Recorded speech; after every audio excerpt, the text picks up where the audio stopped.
preference would be for more unreliability. I think that just sort of better captures our world. And when we say a narrator here, we don't. I mean, in Memento, you do have a character who's doing voiceover narration. Film and Preach fans, and he's talking about his life or trying to explain things to us.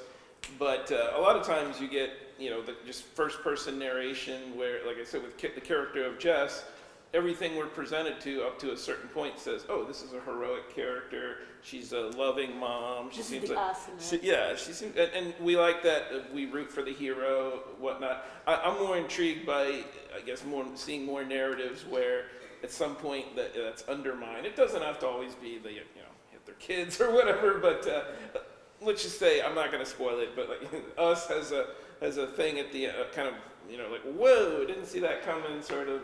It's like, did M. Night Shyamalan have a hand in this movie? Where it really does sort of make you question,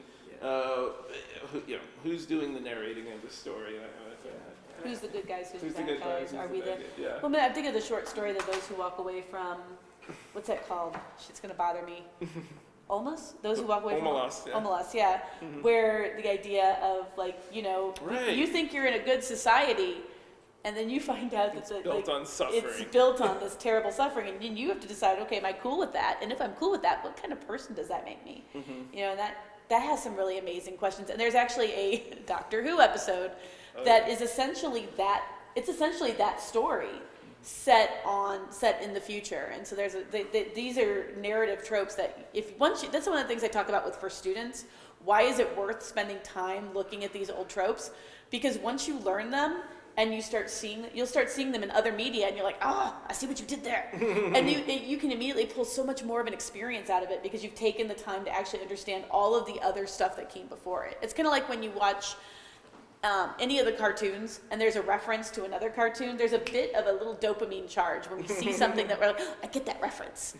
And that's kind of one of the benefits of learning about pop culture and learning about some of the other underpinnings, I think, is because you get to that satisfaction of, I see what you did there. And, that's kind of a cool aspect of this. Yeah, and pop culture is supposed to be like a common touchstone that we can all use to understand, the situation we're in. The last example I wanted to mention of kind of like the doppelganger thing, but Ms. Marvel, where you have this whole race of people who are changelings, which is related to the doppelganger thing. Mm-hmm. But then in the same breath, you start off thinking they're the evil ones, and it turns out that maybe they're not. Really. Well, and if you read the comic, when people start finding out that they might be Skrulls, they have this real crisis of conscience. They're like, well, no, wait, I remember everything. I can't be a Skrull. And then they shapeshift, like, well, I don't know what's going on. And so they're not always conscious of the fact that they're actually a sleeper agent for the bad guys. And so the comic is actually worth reading. It's really kind of interesting because you actually get it from the Skrulls' point of view, and it's a very different story, but it's actually worth reading. Yeah. Did anyone have any questions they want to ask? Because I got one usable question here that I'm going to ask. Nobody?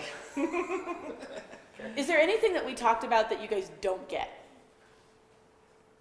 Because I know that we're talking about some things that you may or may not have seen. Okay. What was the question you got? The question is, can we watch Before I Fall in Class? I think that's it was really a pretty good movie. I like I just want to circle back to the Sisyphus thing. Again, the myth of Sisyphus is in Greek, myth. He's got to roll this boulder up a hill. But every time he gets it to the top of the hill, it goes it goes back down. But then he's condemned to keep doing by the gods to keep doing it again. I'm not going to do that. So it's and they tell this story in Triangle, and you're like, oh, gee, wonder what this is a metaphor for somebody and caught in endless time. So like you said, that whole thing of pop culture speaking to other narratives. So in Before I Fall. There's an English teacher, a mythology teacher, who's doing. He writes Sisyphus on the board, and he says, "Not an STD." And the funny thing is they hardly really. He doesn't even go into the whole story of Sisyphus, but at the end he gives one little message. But I thought, that was it's clear. There's a nice little wink to. And again, Happy Death Day to you, having their little Sissy or Sisyphus machine. I just thought that was cool. And like I said, a lot of this is about perspective. I mean, I've talked about with Triangle, a fairly kind of grim reading of that particular story. But I read a little Camus, just existential French writer, and I just want to read this quote because if you're thinking, oh yeah, I lived the same life over and over again, and Camus had this his reading of Sisyphus. He found a more positive way to view it. He says, he's like, well, he still gets to walk down the mountain and enjoy the walk back down. And he says, I leave Sisyphus at the foot of the mountain. One always finds one's burden again. But Sisyphus teaches the higher fidelity that negates the gods and raises rocks. He concludes that all is well. This universe henceforth without a master seems to him neither sterile nor futile. Each atom of that stone, each mineral flake of that night-filled mountain in itself forms a world. The struggle itself toward the heights is enough to fill a man's heart. One must imagine Sisyphus happy.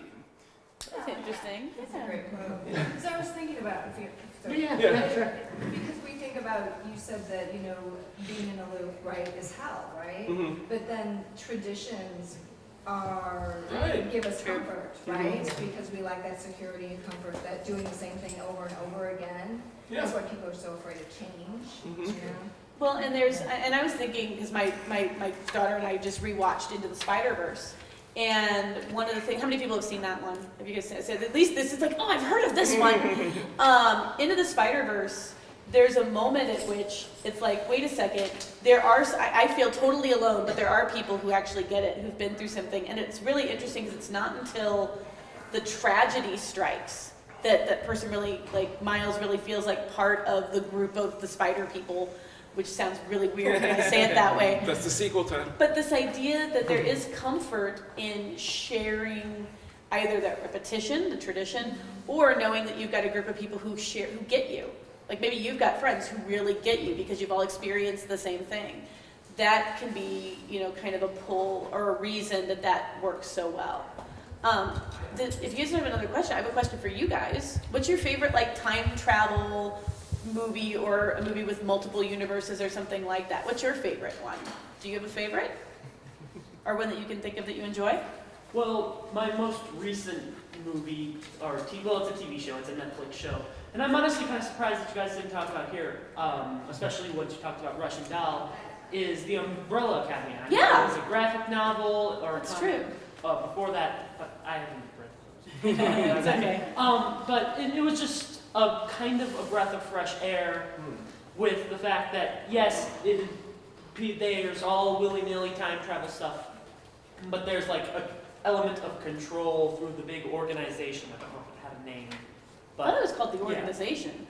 Yeah, I think that's what it's called. Organization. Right. And it just, I don't know, that was most recent. I liked it. It was really cool. And it's really interesting because that is one of those ones where they try really hard to stop the thing happening. They do all these other things and actually end up causing the thing that they were trying to stop happening.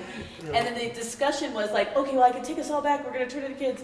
But then the idea is like, oh, well, that's setting us up for season 2. And one of the showrunners is like, no, that was the end.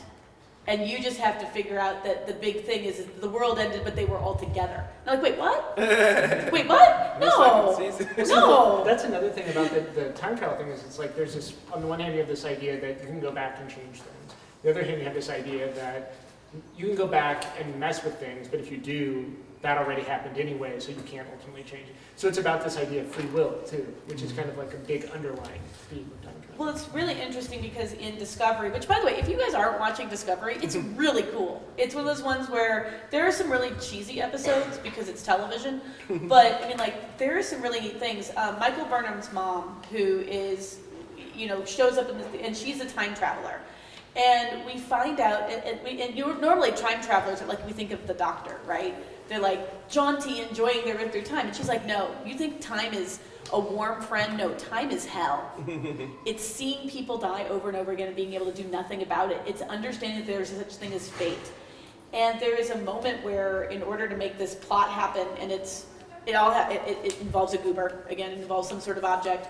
This guy has to decide that this particular fate is the one he's going to take on. It's got to be set in stone. If he touches this thing, it's a stone.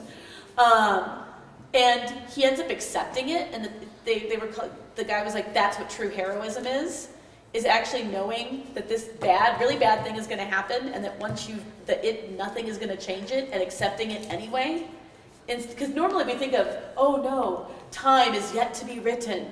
So this was a really kind of wacky thing for Star Trek, was to say, no, you're going to die and die horribly if you do this thing, and like still accepting that anyway. And I was thinking about like now this is a panel for next year, this whole concept of our relationship with death. And our relationship with like how we accept death, or how we fight inevitability or fate. We did the death thing. We did do the death thing, because I talked about comic book death and how no one really dies. Yeah, make a joke out of it. But that's a really cool thing too. What are other things that you guys enjoy? They're like science fiction-y or weird or kind of mind-bendy. I'm just trying to make sure that everybody's breathing out there. Umbrella Academy is really good. Umbrella Academy is a great one. I like that, it's kind of a new movie, the one with Tom Cruise. It's like The Edge of Tomorrow. The Edge of Tomorrow, that's cool. I didn't get time to rewatch that one, but that's a good. Why do you like it? I don't know, it's just kind of like different, the Timewarps really, because it's like, he got his power from the enemy. So Oh, that's cool. And Emily Blunt joins him. I guess one is, there was a South Park episode where they, I think the Futurisms came back in time, and they were all hot, like just drug addicts, essentially. And to be needing that they were hired by their parents to keep them off of marijuana. Wow. Isn't there a South Park thing too, where they have the Spock beard, where like Yes. all the evil S's Except that's the good Cartman. And there's also there's the whole concept of, I lost it. We were talking about Spock's beard and I lost it. Never mind. I'm distracted. That's okay. I was gonna say the Vampire Diaries. Oh yeah. Because it involves supernatural doppelgangers and they go into alternate universes. That's really cool. Is anybody watching like the Crisis on Infinite Earths, the CW shows like Flash and Green and Arrow and all that kind of stuff? Those are really interesting because a lot of times it's just play. It's just play. It's just like, hey, here's an actor. Let's put a different hat on. Yeah. And then they get to act differently. And there's also an episode of Buffy the Vampire Slayer that takes place in an alternate timeline. And there's this great concept of like, Willow, who is one of my favorite characters. She's a vampire in this one. And she goes, I also think that she was kind of gay. And she's like, that must have been the whole vampire thing. I mean, I'm sure you're nothing like your regular self once you turn into a vampire. And Angel's like, actually, and the older Giles, who eventually all people who watch Buffy the Vampire Slayer become Giles, goes, shh. It turns out in like later seasons, Willow is gay. And so that it comes true. And so there's a kind of a fun causal loop there. Anybody else? What's your favorite? What are you currently watching? What are some of your fun things that you like? Stargate. Oh, Stargate's wild because it's not really parallel universes, but there's a lot of like this civilization on this far planet developed in almost the exact same way is really fascinating. Why do you like Stargate? Just the time travel part. I mean, they're doing, like you were saying, like I just watched one about the Sumerians, how Thor comes out and reveals himself as an alien.